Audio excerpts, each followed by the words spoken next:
Binawi ng Miss Grand International ang titulong second runner-up kay Miss Myanmar Tesunye. Sa statement ng MGI, ginawa raw nila ito dahil sa inappropriate behavior and action ng beauty queen na labag sa kanilang patakaran. Bago yan, nakunang umiiyak si Sunye pababa ng stage matapos siyang koronahan as second runner-up.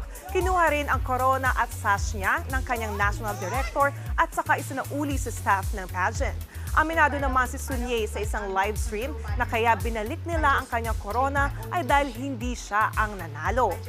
Speaking of pageant, nagpaka-Princess Tiana naman ang pambato natin sa Miss Universe na si Chelsea Manalo. Suot-suot niya ang isang dashing green gown inspired sa Disney film na The Princess and the Frog.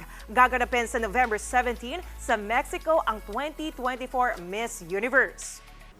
Mga kapatid, Jania Lipon po, laging maging updated sa latest sa entertainment and lifestyle para maging una sa balitaan. Bisitahin at mag-subscribe na sa social media pages ng News 5.